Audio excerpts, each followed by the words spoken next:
all you old-time queens from New Orleans who live in Storyville. That's us. You sang the blues, tried to amuse.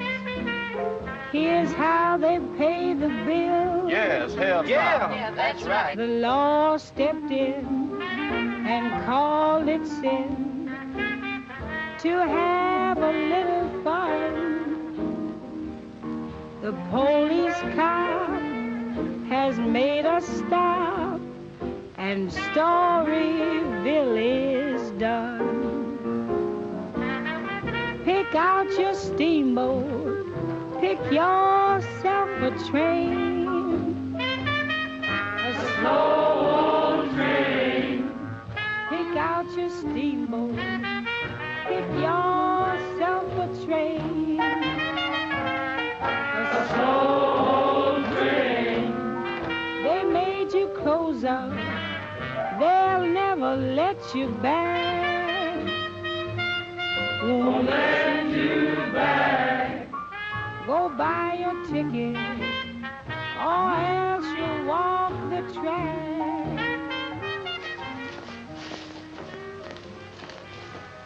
No use complaining, blue skies, falling rain,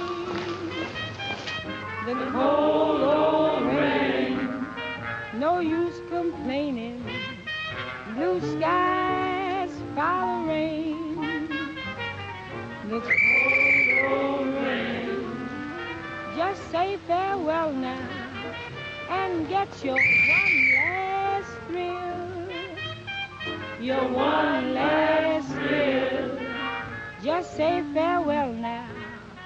Farewell to Storyville.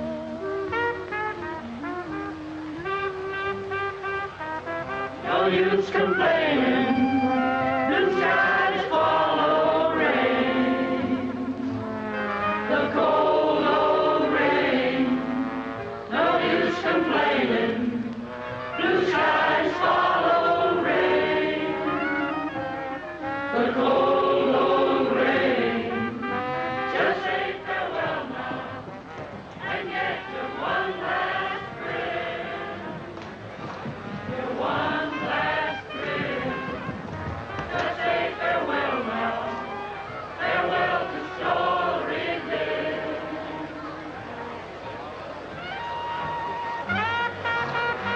Pick out your steamboat, pick yourself a train, a slow old train.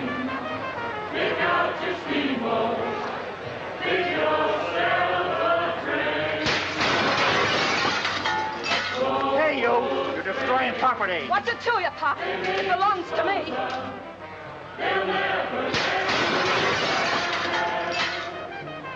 Won't let you back. Go buy your ticket, or else you'll walk the track.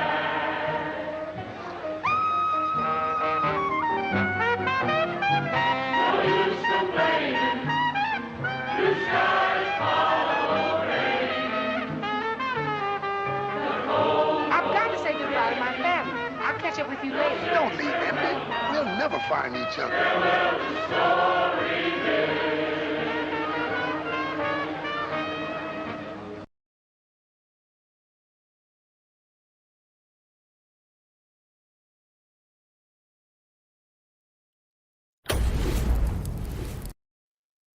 Hello, everybody, fellow insomniacs, or people who just enjoy staring at my shiny head.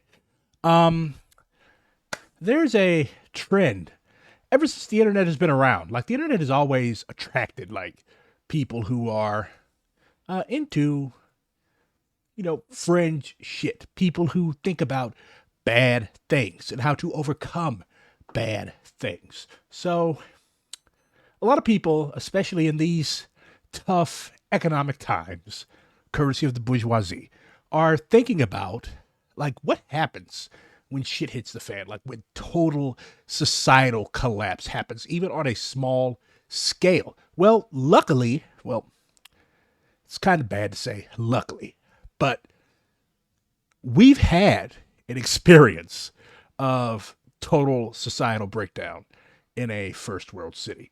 Of course, I'm talking about New Orleans after Hurricane Katrina. And a lot of people are naive. They're sheltered, right? They think that everybody's going to come together and we're going to all establish communes and live happily ever after. That's not really the case. And not to be a commie downer, but like in America, the most heavily armed society in human history, that's not really going to be the case. Because like you have all sorts of contradictions here just waiting to explode. You have literal right-wingers, fascists that are literally dying for a chance to kill people who they think do not belong in this country, or to kill people who they think do not know, their proper place in society and in the order of things. So when societal collapse happens, even for a short period of time, and when the so-called rule of law is no longer a thing, again, even for a short period of time, these sorts of people come out to play. They take advantage of the anarchy, and no offense to anarchist comrades, but like they take advantage of the lack of a stable societal structure offered by the natural disaster situation. They take advantage of that to organize themselves into groups that go out and shoot black people and other people who they do not want around.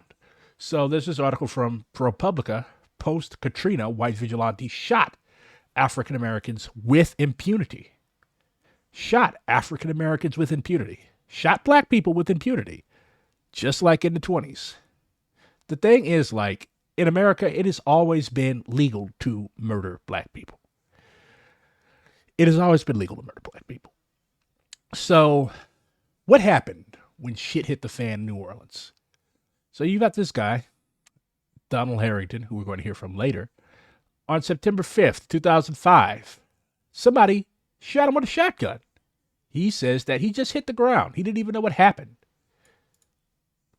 The sudden eruption of gunfire horrified Harrington's companions, his cousin, Marcel Alexander, then 17, and friend, Chris Collins, then 18, who are also black.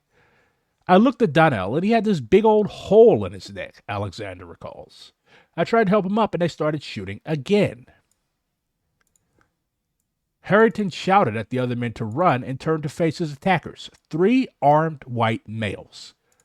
Behind him, Harrington says, the gunman yelled, "Get him! Get that!" Racial slur redacted. The attack occurred in Algiers Point.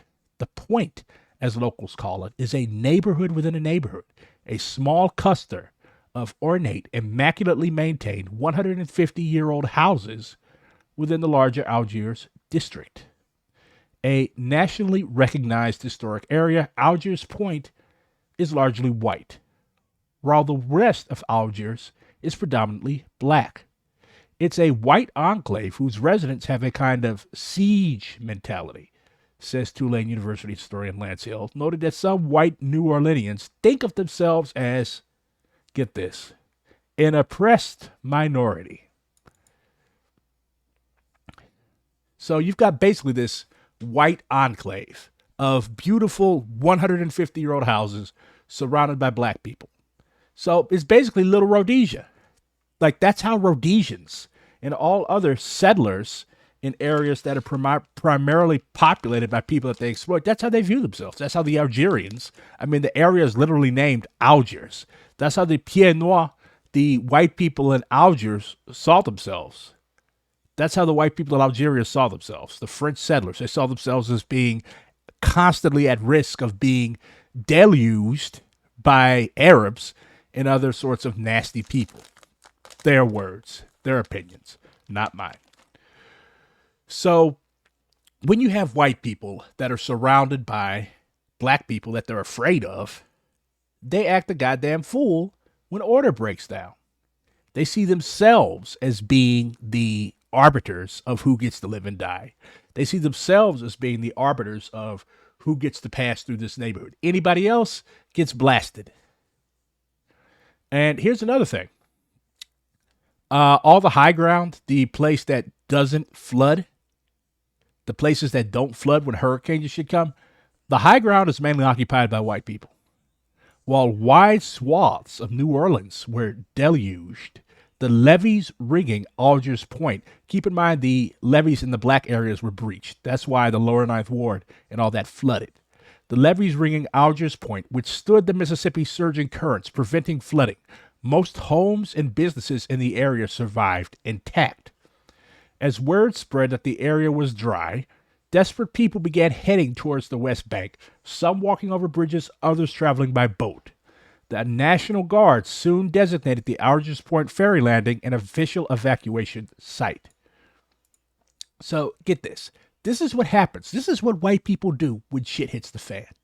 Facing an influx of refugees, the residents of Algiers Point could have pulled together food, water, and medical supplies for the flood victims. Instead, a group of white residents, convinced that crime would arrive with the human exodus, committed crimes themselves. They sought to seal off the area, blocking the roads in and out of the neighborhood by dragging lumber and downed trees into the streets. They stockpiled handguns, assault rifles, shotguns, and at least one Uzi. Uzis are made in Israel, by the way. So you're using weapons from another settler colonial state to defend your little Rhodesia in New Orleans, and began patrolling the streets in pickup trucks and SUVs. The newly formed militia, a loose band of about 15 to 30 residents, most of them men, all of them white, was looking for thieves, outlaws, or as one member put it, anybody who simply didn't belong. One Cox News story called it the ultimate neighborhood watch. Most normal right-thinking people would call it a lynch mob. So this reporter went around talking to people and like trying to get like, why the fuck would you go out with Uzis? You could have been helping people. You got this asshole, Vinny Pervell, a 52-year-old building contractor and real estate entrepreneur, aka gentrifier, with a graying buzz cut and mustache. Pervell says he lost his Ford van in a carjacking the day after Katrina made landfall, when an African-American man attacked him with the hammer. The kid whacked me, hit me on the side of the head. Vowing to prevent further robberies, Pervell and his neighbors began amassing an arsenal. For a day and a half, we were running around getting guns. We got about 40. Things quickly got very ugly. Pervell remembers aiming a shotgun at a random African-American man walking by his home. They don't know if the dude lived there. You could be pulling a gun on your neighbors, even though he knew the man had no connection to the theft of his vehicle. I don't want you passing by my house, Pervell says he shouted out. Pervell tells me he feared goons would kill his mother, who was in her 70s. We all thought we would be dead, he says. We thought we was doomed. And so Pervell and his comrades set about fortifying the area. One resident gave me video footage of the leafy barricades the men constructed to keep away outsiders. They also created a low-tech alarm system, tying aluminum cans and glass bottles together and stringing them across the roads at ankle height. This same guy who pointed a shotgun at a random black dude that was just walking past his house then goes on to say brazenly, I ain't racist. I'm classist. I want to live around people who want the same things as me.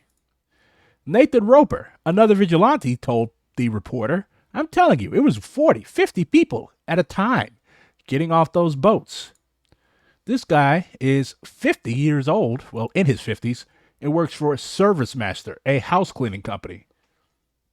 The storm victims were hoodlums from the lower Ninth Ward. I'm not a prejudiced individual, but you just know the outlaws who are up to no good. You could see it in their eyes. The militia, according to Roper, was armed with handguns, rifles, and shotguns. He personally carried a 38 in my waistband and a little Uzi. There was a few people who got shot around here, Roper, a slim man with a weathered face, tells me. I know of at least 3 people who got shot. I know one was dead because he's on the side of the road. So, to sum up, instead of seeing these people, these flood refugees, they're fortunate enough to live on the high ground. And instead of helping their fellow residents of the city of New Orleans, because the whole city suffered from this disaster, just some parts less than others, instead of pulling together mutual aid, they decided to pull together weapons and form a lynch mob. The armed men, this was one of the black victims, says they discovered them in the shed. They were hiding in a shed to escape from other gunmen, and they found them there, and they jammed pistols in their faces, yelling, "We got you, N-words. We got you, N-words." They said they was going to tie us up, put us in the back of a truck, and burn us. They was going to make us suffer. I thought I was going to die. I thought I was going to leave Earth. So after getting shot, this guy is going around in this heavily white area. 2 white men drove by in a black pickup truck, and Harrington, who had just been shot almost to death, begged them for help. Harrington says, "I said, help me, I'm shot," Harrington recalls. The response, he tells me, was immediate and hostile. One of the men told Harrington, "Get away from this truck." N-word, word that rhymes with trigger. "We're not going to help you. We're liable to kill you ourselves." My God, thought Harrington, what's going on out here? So he only got help when he found the closest black people, who wrapped him in a sheet and sped him to the nearest hospital, the West Jefferson Medical Center, where medical records show he was x-rayed at 3:30 p.m. Let's see what they did. Daniel Harrington, they misspelled his name. A single portable frontal view of the chest at 15:30 hours shows numerous metallic buckshots scattered throughout the chest, arms, and 2 in the right neck base. No pneumothorax is seen. No lung consolidation or pulmonary contusion is evident. The trachea remains midline. Clinical information: gunshot wound. So they could have paralyzed this guy. You got buckshot in your fucking neck. So, this is a surgeon. Dr. Thomas says that he saw a bunch of gunshot wounds. They were just like shooting people willy-nilly. There were a lot of gunshot wounds that went unreported during that time. We saw a couple of other gunshot wounds, some handgun shootings, and somebody who was shot with a high-velocity missile, an assault rifle round. In addition, state death records show that at least 4 people died in and around Algiers Point, a suspicious number given that most Katrina fatalities were the result of drowning and that the community never flooded. Neighborhood residents, black and white, remember seeing corpses laying out in the open that appeared to have been shot. While the militia patrolled the streets of Algiers Point, the New Orleans Police Department, which had done little to brace for the storm, was crippled. There was no leadership, there was no equipment, no nothing, recalls one high-ranking police official. We did no more to prepare for the hurricane than we would have for a thunderstorm. Without functioning radios or dispatch systems, officers had no way of knowing what was happening a block away, let alone on the other side of the city. So, anarchy, chaos. Roper tells me he witnessed the fatal shooting. Roper says he was talking on his cell phone to his son in Lafayette one evening when he spied an African-American man trying to get into Daigle's grocery to presumably get food, a corner market on the eastern edge of the neighborhood, which was shuttered because of the hurricane. Another militia member shot the man from a few feet away. He was done, Roper recalls, and yes, the man died. Fellow militia member Wayne Yannick, 60 years old, a carpenter and contractor, is more forthcoming. 3 people got shot in just one day, he tells me. We're sitting in his home, a boxy beige and pink structure on a corner about 5 blocks from Daigle's grocery. 3 of them got hit right here in this intersection with a riot gun. Keep in mind, this dude is laughing while he's talking about how him and his colleagues brutally murdered black men. Yannick tells me he assumed the shooting victims, who were black, were looters because they were carrying sneakers and baseball caps with them. It might have been property that they were able to salvage from their own homes. He guessed that the property had been stolen from a nearby mall. According to Yannick, a neighbor unloaded a shotgun on them. We chased them down. Yannick, who was carrying a pistol, says he grabbed one of the suspected looters and considered killing him, but decided to be merciful. I rolled him over in the grass and saw that he'd been hit in the back with the riot gun, he tells me. I thought that was good enough. I said, go back to your neighborhood so people will know that Algiers Point is not a place you go for vacation. We are not doing tours right now. So this dude is basically able to have this joie de vivre while, he didn't even call for an ambulance. He didn't even take the kid to the hospital. This kid has been shot in the back with a shotgun, and you hold a pistol on him and make a fucking joke. A native of Chicago, which is also a very racist town, look up Cicero if you don't believe me, Yannick also boasts of being a true Southerner, saying, I am no longer a Yankee. I earned my wings. A white woman standing next to him adds, he understands the N-word now.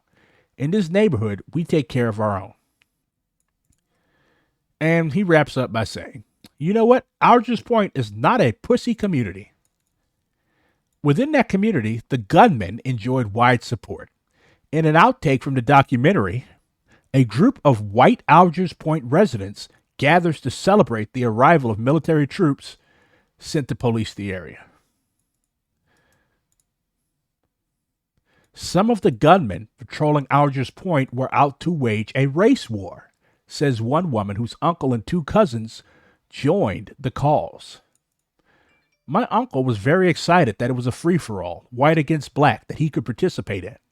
For him, the opportunity to hunt black people was a joy. They didn't want any of the ghetto N-words coming over from the east side of the river, she says, adding that her relatives viewed African Americans who wandered into Algiers Point as fair game. One of her cousins, a young man in his 20s, sent an email to her and several other family members describing his adventures with the militia. He had attached a photo in which he posed next to a black man who had been fatally shot. Keep in mind, all of this happened in the year of Gonzalo, 2005. 2005. Not 1945, 2005. And you have white dudes, young white dudes, millennials, who are standing next to a black man who had been murdered just like their grandfathers did. So I would say that I'm at a loss for words, but I'm not surprised. There's really nothing that can surprise me about the depth that settlers in this country will go to murder black people and other colonized people. You also have the Danziger Bridge incident, in which police murdered 2 civilians, and the shooting of Danny Brumfield, who was slain by a cop in front of the convention center. It amazes me. Well, I guess I shouldn't say it amazes me, but it's funny. These people who didn't have radios, who were claiming that they couldn't patrol their own city, they had plenty of time to shoot people. Plenty of time to shoot people. It kind of tells you what the police are for. Sifting through more than 800 autopsy reports and reams of state health department data, I quickly identified 5 New Orleanians who had died under suspicious circumstances. One, severely burned, was found in an abandoned, charred auto. 3 were shot, and another died of blunt force trauma to the head.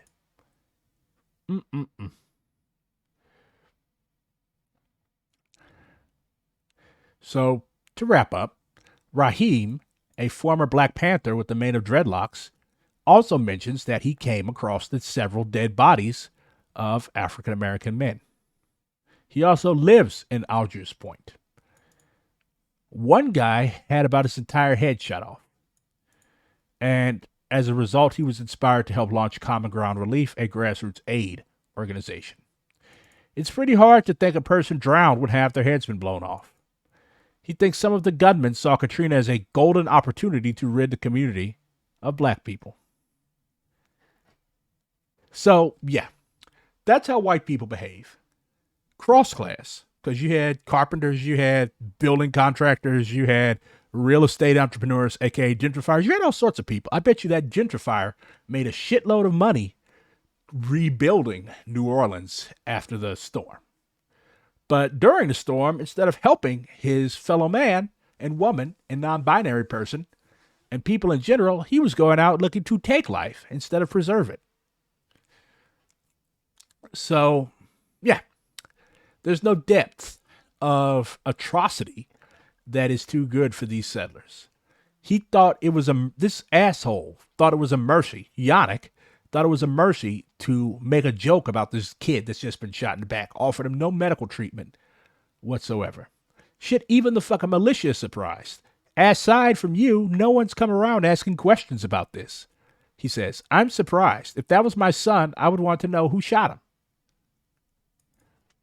So that's the violence. Never mind what happened in jail, where they literally just left the inmates there.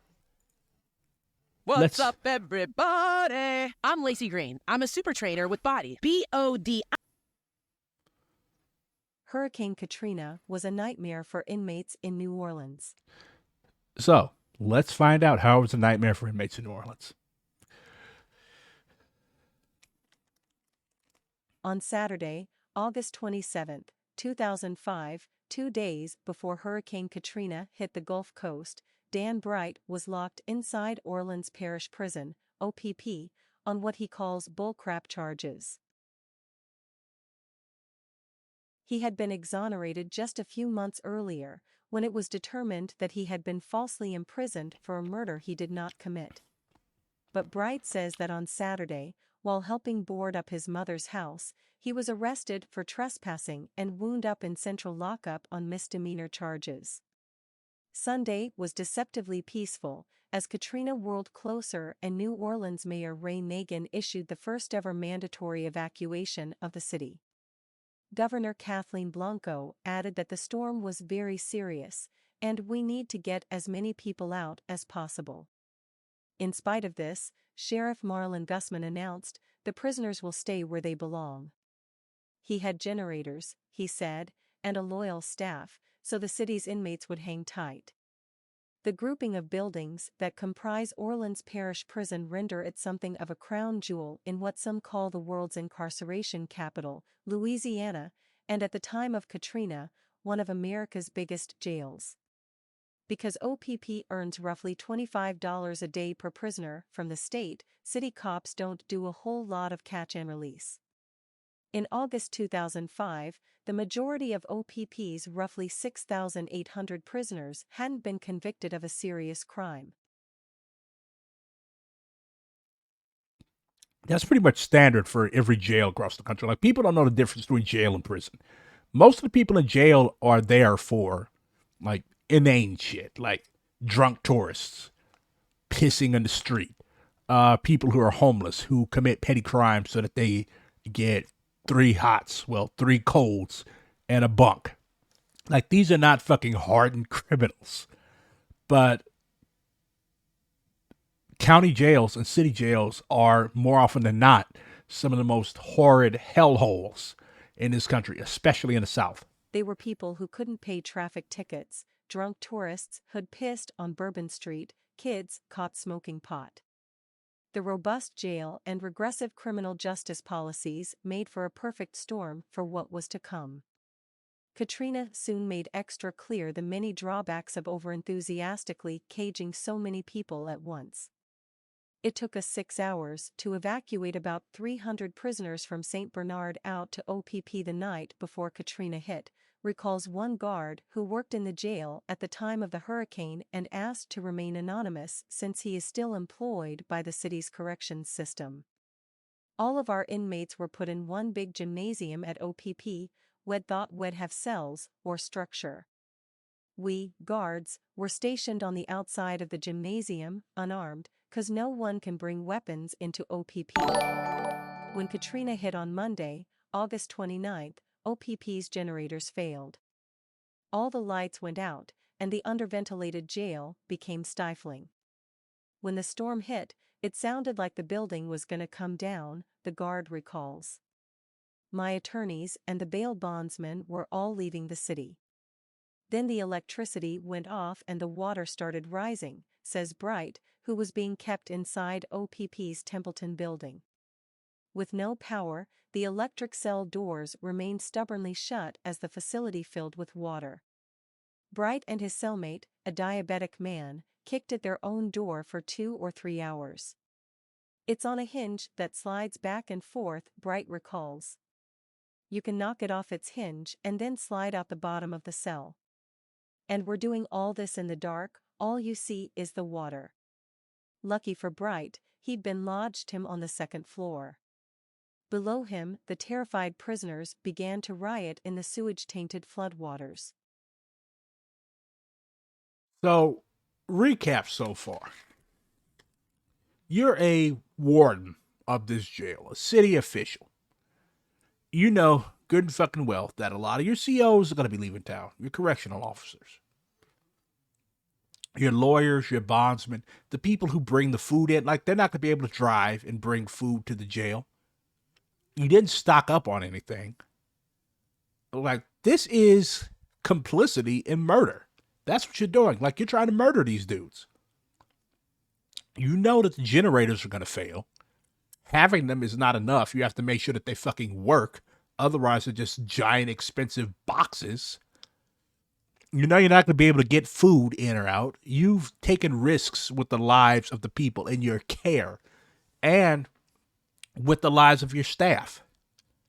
Like, how did this dude not end up locked in his own facility? That's what I want to fucking know. Our gym was on the ground floor, and the inmates were getting agitated, the guard tells Vice. Food and all services had been discontinued. There was no AC, no ventilation. Downstairs, the water rose from the prisoners' ankles, to knees, to waists. You're up to your waist in fucking sewage water. Like, if you go on Twitter, you see people that are in like flood zones. New York has gotten hammered over the weekend. You see people telling each other, don't play in the flood water because that shit is diseased. You can get so many fucking diseases from that stuff. And you've got these people standing in water, flood water, up to their waists.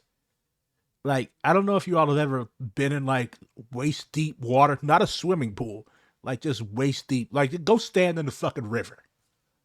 That's what these dudes were going through. Though they experienced the hurricane in separate OPP buildings, both Dan Bright and the guard say that by Monday night, most OPP officials had fled the scene to save themselves. The prisoners thought we were all planning to leave them to die locked in there, said the guard, and I can't say I blamed them for thinking that. Around that time, Sheriff Gussman realized his mistake in failing to release the prisoners and began to send rescue teams back into the jail. By Tuesday morning, the toxic water was chest level or higher.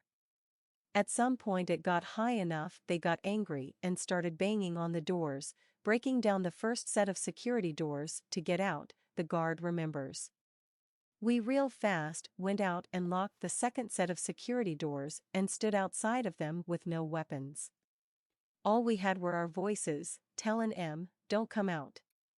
I started seeing chips of concrete breaking out of the wall in the overhangs. Turns out the inmates inside were using a bed to beat a hole through the cinderblock wall.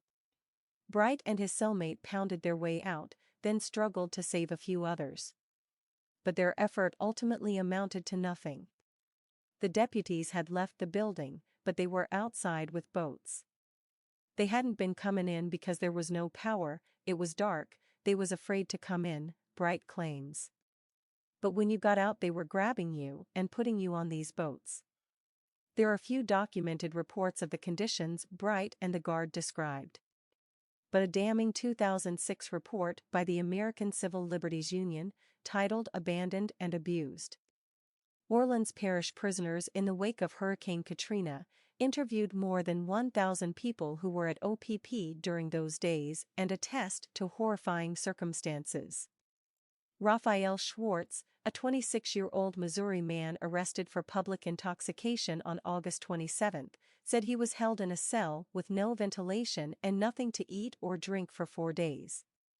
Renard Reed, a guard at OPP's psychiatric ward, reported being locked into the ward to prevent his desertion, and then being ordered to the roof with a shotgun and told to shoot anyone trying to leave the flooded buildings. Reed remained stranded at the prison long after the prisoners were evacuated. Ashley George, a 13-year-old girl housed in OPP's youth center, said she was moved to an adult male holding area where she spent days in water up to her neck. In response, Gusman said that none of it was true. Don't rely on crackheads, cowards, and criminals to say what the story is. He would also.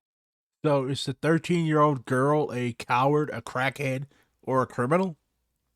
I don't know. I would consider the guy, like, where was Gusman at? Like, I would consider the guy who ran to save his own skin and sacrificed the people under his care and his own staff. I would consider him a coward. But it takes one to know one. Also later claim that no one died escaping OPP. There are no official reports on inmate deaths during Katrina, but Bright says the sheriff is a bona fide liar. I'm looking at the dead bodies. I seen a guy catch a heart attack and drown, he says. Likewise, the guard describes Gusman's claim as bullshit.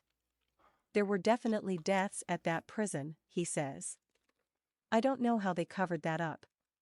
I didn't believe in conspiracy theories before, but now I do. The Orleans Parish Sheriff's Office did not return requests for comment on this story. One of very few high ground options, the elevated, Hellhot Broad Street overpass, is where the guard says boats dropped about 3,500 inmates, to be watched over by 200 to 300 police officers, beginning on Wednesday, August 31st. Other inmates were sent elsewhere. They had dogs and everything to keep us sitting on the hard concrete on the bridge for 4 days. What is it with southern pigs and dogs? 95 degrees with no water, Bright says. Bright says his cellmate, who helped kick open the door, suffered a diabetic stroke on the hot asphalt. A report from Human Rights Watch, which interviewed over 1,000 inmates evacuated from OPP, suggests Bright's experience was not unique. After 4 days, they figured out how to get a bus to the prisoners.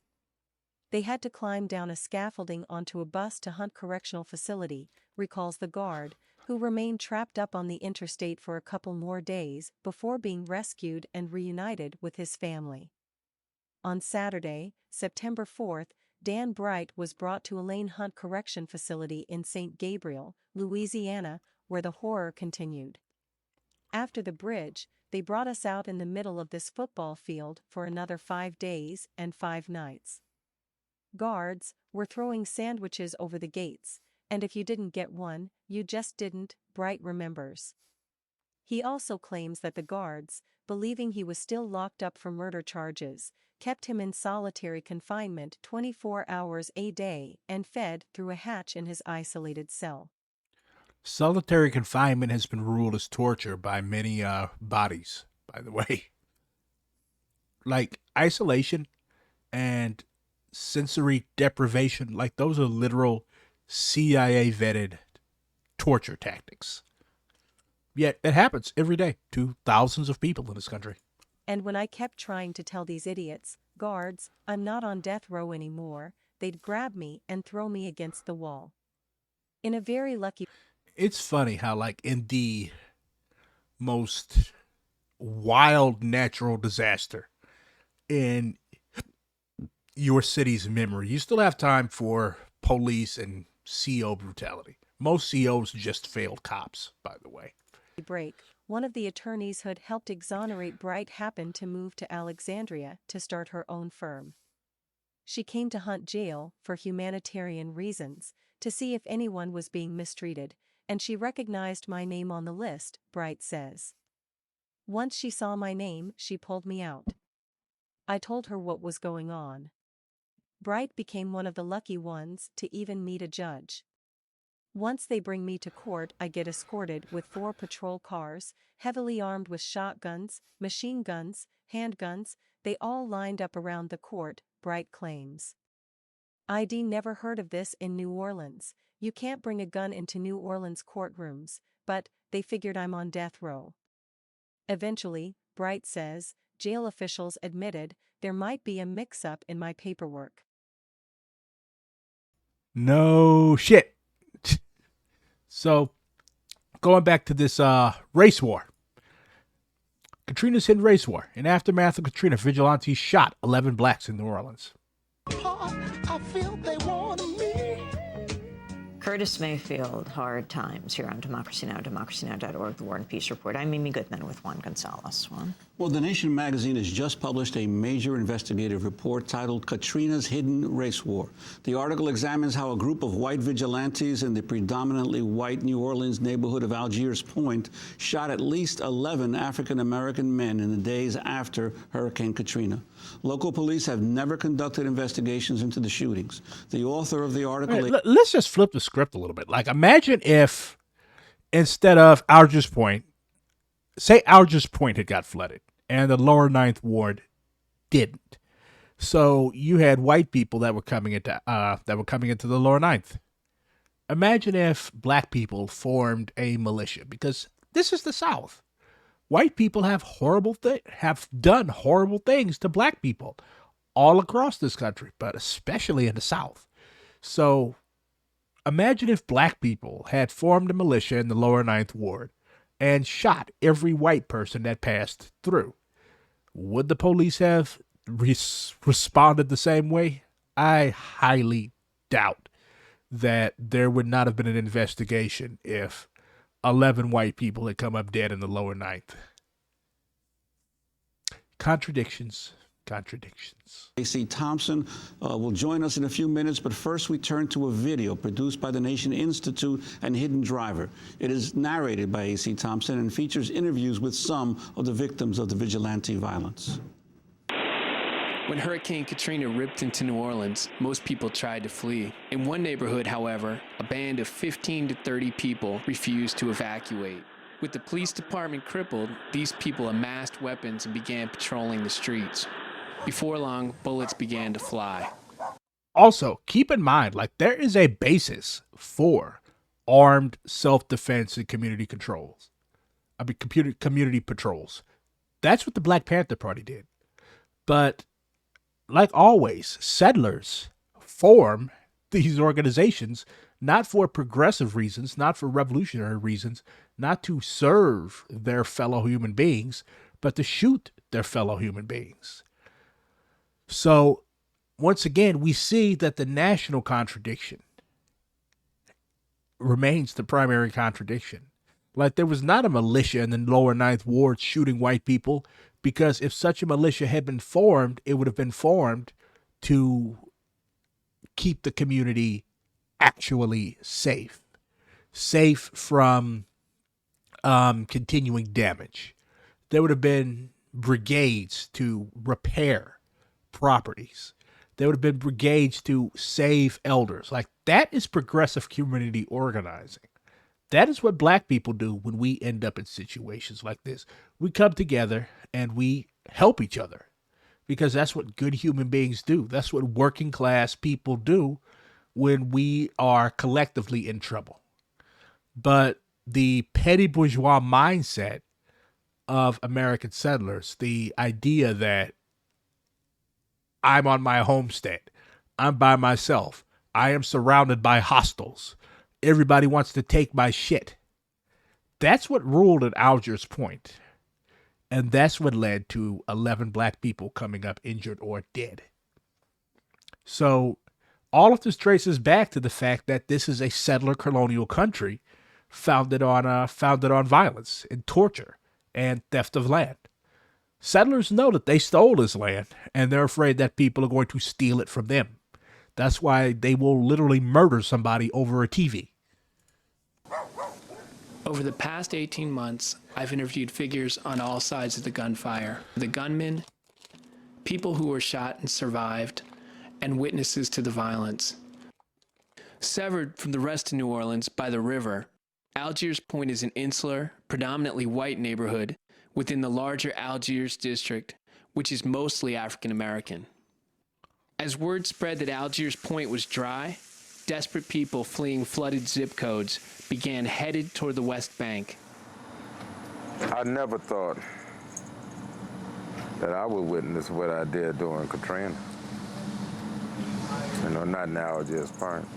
Not among some individuals that I classified as neighbors. We're blocking both ends of the street. This is during Hurricane, Katrina. They're doing. And they recorded themselves during this shit. Like, they were so cocky. They were so confident that they would never face any legal ramifications for this, that they recorded themselves during it. They took pictures of themselves with people that they had murdered. It bears parallels. Matter of fact, it's the exact same thing. Fuck a parallel. It is the exact same thing as their grandparents stringing up a black man from one of those trees and setting him on fire and then hacking off bits and pieces of the body and taking pictures of them. They're looting the businesses right now, and we figure they'll eventually get around to looting the houses. Fearing an influx of outsiders, the gunmen of Algiers Point barricaded their streets. Malik Rahim is one of a handful of blacks living in Algiers Point. In the days after Katrina, he says he was threatened at gunpoint by several white neighbors. I couldn't walk through Algiers Point. You couldn't? This man could not walk through his own fucking neighborhood. This man has lived there for years. These people know him, and he couldn't even walk through his own neighborhood. Oh, no, I could stay on my block.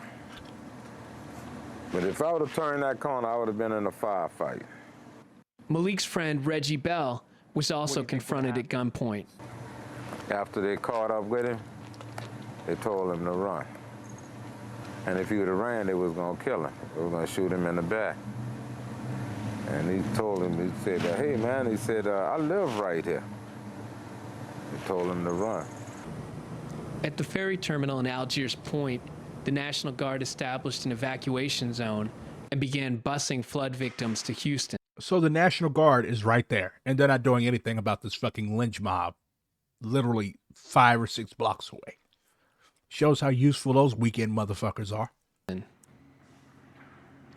On September 1st, 2005, Donnell Harrington left his home and began walking toward the ferry terminal with his cousin, Marcel Alexander, and a friend, Chris Collins. To get to the evacuation zone, the trio had to walk through Algiers Point. You know, I was talking to my cousin and our friend, and I was telling them that, yeah, we finally about to get out of here. You know, I was talking, because my cousin was on the side of me, on the right side, and I looked down at my arms and everything, and because you know some of the shots hit me in my arm, my chest, my neck, my stomach, and you know, I just saw blood everywhere. As I'm trying to pick him up, the shots again, so I fell. And Donnell trying to get up, and we always trying, we panicking now. And he was like hollering, like, you okay, you all right? And he was, you know, like I said, he was pretty hysterical, man. And when I saw the guy, when I actually recognized the guy with the shotgun, you know, and it was like he was reloading or something. As I'm trying to pick him up, they coming towards us with the gun. Like probably, like at that time, like probably 2 or 3 of them. And so now I'm trying to get out this guy, trying to get away from him, you know? 2 of them coming my way, and one of them coming at the nail way. But the last I saw Donnell, and I'm running, me and Chris running, and it was like, oh, we're gonna get you. This dude has the thickest fucking Creole accent I've ever heard. 2 niggas. I ran up into the corner, and they had these 2 guys in the car. They had these 2 white men in the car, an older white guy and another, you know, a younger white guy, and they had their shirts off. I can remember, you know, and they were like in a small pickup truck. We know y'all, what y'all was doing. We saw y'all. Marcel goes on to say the vigilantes thought he was a looter. And, you know, I'm asking these guys, I'm like, help, you know, help me, you know what I mean? And the guys was like, I can remember him telling me, we can't help you, you know? Get out of here, you know what I'm saying? And one of the guys, one of them, I can remember one of them calling me a nigger, you know, get out of here, nigga. We can't help you. We liable to shoot you ourselves. That was the last thing I heard him say. Eventually, Harrington got... How fucking subhuman, and I hate that word, but like how fucking subhuman do you have to be to see a man that's just been shot and call him a racial slur and tell him to, like, he could barely walk. Like, how fucking evil, like what's going on in your head? Racism is a mental fucking illness. It really is. Like, I guarantee you, if you walked up to a black dude and you're a white person that's been shot, or you're any person that's been shot, they would at least try to help you. Like, this guy had to find the closest black people to take him to the fucking hospital, because the fucking settlers weren't taking him any fucking way. They wanted to finish the job. They wanted to kill him. We just read the ProPublica article. Like, they enjoyed the shit. It made them hard. Help. A black neighbor drove him to the hospital, where doctors pulled 7 lead pellets out of his neck and repaired a large hole in his jugular vein, saving him from death. Some of the white men involved in the vigilante group have publicly bragged about taking part in the violence, but none of them has been arrested. In 2005, several of the men talked about their activities in the Danish documentary Welcome to New Orleans. How do you protect yourself? You had to do what you had to do. You know, if you had to shoot somebody, you had to shoot somebody. No, we had... That's simple. We had looters. It was great. It was great. It was like pheasant season in South Dakota. Right on. If it moved, you shot it. That's not a pheasant. We're not in South Dakota. What's wrong with this picture? For a little we walked the streets. We had sidearms. You know, you had no choice. It was that bad. You had a fucking choice. Like, these people have that whole... These people watched too many fucking cowboy movies growing up. They did. They thought that they were surrounded by the Sioux when they had to battle it out and escape. Like, you're not at the fucking Fetterman fight, bruh. All you have to do is sit in your house and mind your own business. But instead, you are so thirsty for black blood that you go out onto the streets, which you do not own, with weapons, and commit murder. Or attempted murder. Malicious wounding, whatever you want to call it. Like, you did not have to do this. You wanted to do this. You took advantage of the situation in which there was no rule of law. You were able to do whatever the fuck you want. Everybody was panicking. Half the city government had fled to parts unknown. And you figured, okay, I'm the sheriff now. I can kill all the blacks I want. That was your thinking. Fucking Colonel Sanders looking motherfucker. He said just put them on the side because they knew they were doing wrong, you know. I said, just put them to the side. That's all we could do. I am no longer a Yankee. No. I earned my wings. He understands the N-word now. I learned my wings. All of these people are proud of this. They're sitting up drinking and laughing. Like, this is infuriating. What looters? We had 3. They left here, one without a T-shirt, and the other's full of buckshot. And we have the T-shirt to prove it. Really? Oh, yeah. What happened? We shot him. What happens in other parts of this state, I don't know about. But over we don't here, care about. But in this neighborhood, we take care of our own. We sent them back into wherever they came from and said, don't come back. That's from the Danish documentary Welcome to New Orleans. A.C. Tom. Sickening shit. So, we've seen enough of the sickening shit, but they were not done with New Orleans, because there's one thing that capitalists are good at. It is making money off of tragedy. So after all of the FEMA trailers were put up and after all of the debris was cleared away, they started gentrifying.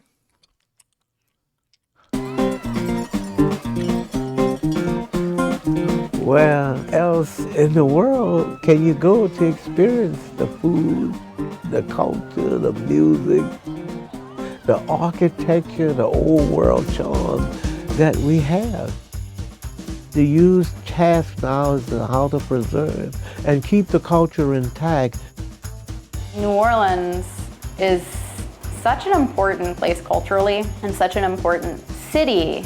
It's hard to watch your neighborhood start to empty out. It's hard to lose neighbors on the corner and then watch them get replaced by a revolving cast of folks from California or, you know, Illinois or Florida in town for a bachelor party. But more importantly, I think access to housing is like a moral issue.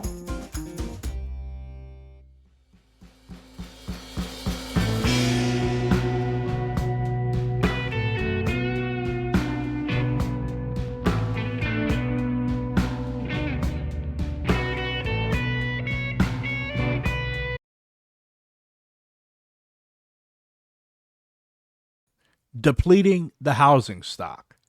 Thousands of residential homes have become vacation rentals. That's a key part of gentrification. You're taking houses that people have lived in for decades because they either left or they're dead or for whatever reason, it's too expensive for them to live there. So you take them. You're a big real estate company or you're a real estate entrepreneur like that Vigilante asshole. You're taking housing stock away from working class people and you're loaning them out for tourists. You're decreasing the population of your own city to make a quick buck. And the only reason that tourists want to come to New Orleans is because it has a culture unlike anywhere else in the United States. That's why people want to come there. So if you ruin that culture, if you get rid of the musicians, the working class people, the artists, and all of the people who make New Orleans what it is, that makes New Orleans a place that people want to come to visit, if you ruin that, you're shooting yourself in the foot for a quick buck. But landlords are never the smartest people.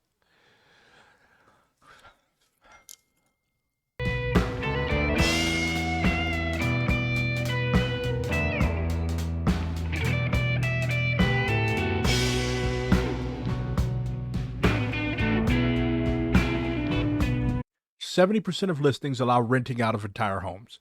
49%, basically half, of Airbnb hosts rent entire homes for at least 2 months a year. My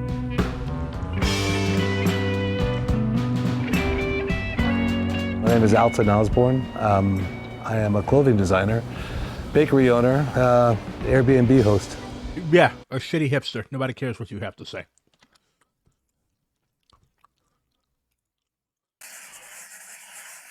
What did it look like when you were growing up? Because this is brand new. Nothing like this. This is Disneyland compared to how we grew up.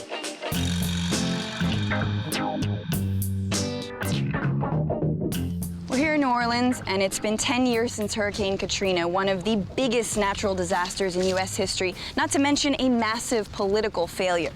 And today, some places, like here in the lower 9th Ward, still look like this.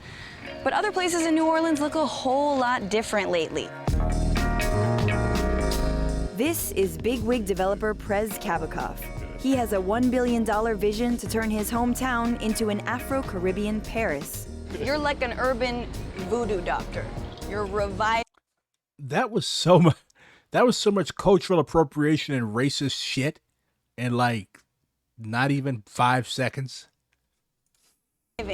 Deeper than part by part. Now, who are you hoping to attract to condos and places like these, downtown, new, luxury? We've got lots of people like lots of white people.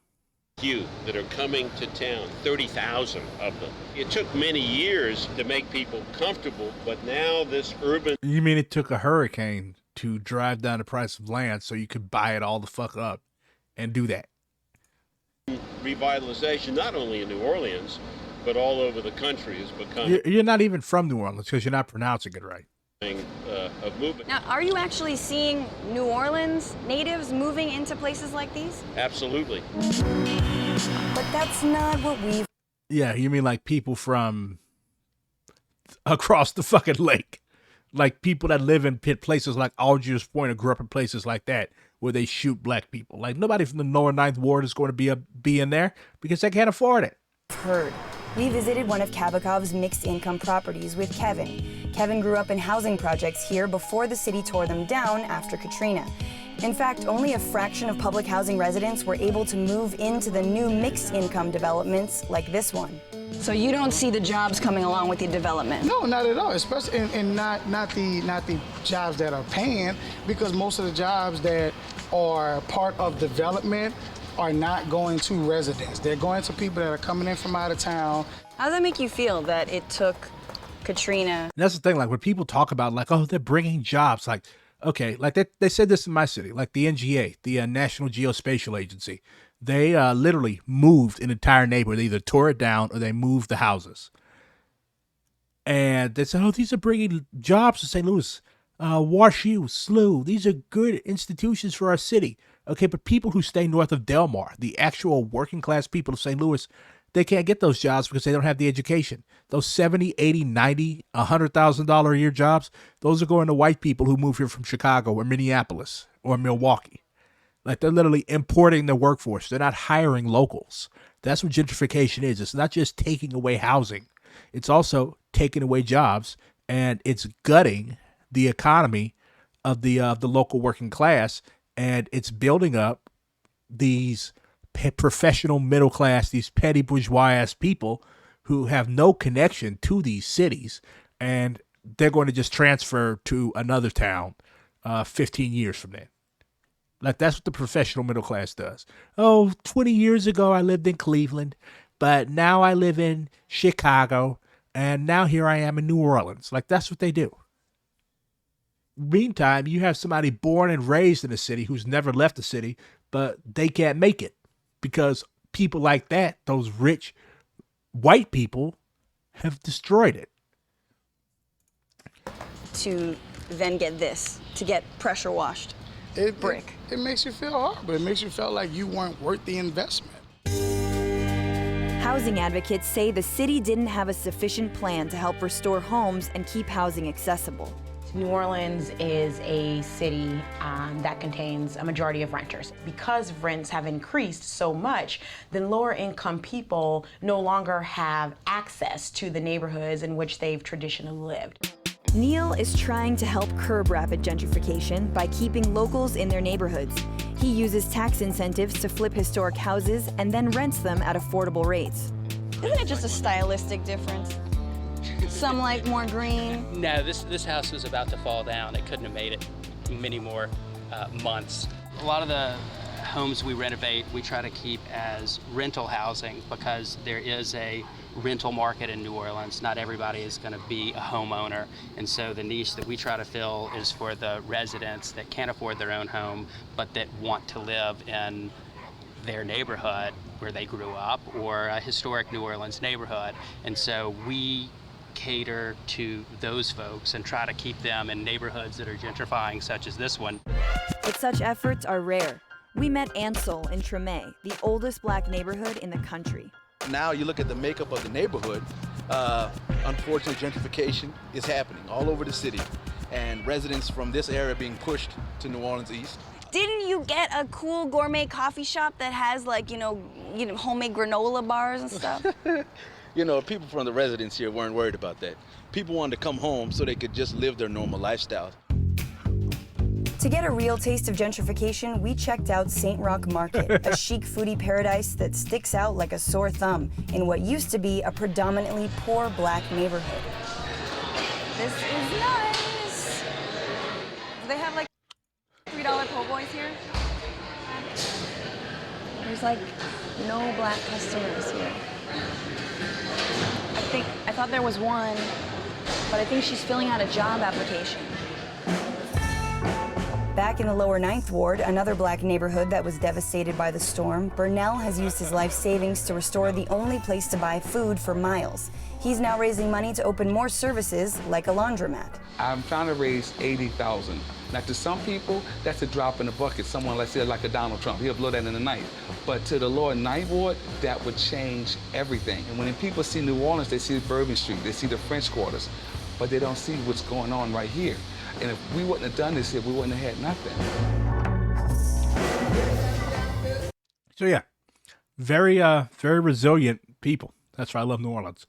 But so just to recap, when shit hit the fan in New Orleans, you had people helping each other, but you also had a small community of white people, Rhodesia and Algiers, that formed the literal militia and went around murdering black people. They shot and killed or wounded 11 black people for no reason whatsoever. Black people lived in the neighborhood. Malik had a fucking gun pulled on him, and he lived in the fucking neighborhood. So that's how white people act when shit happens.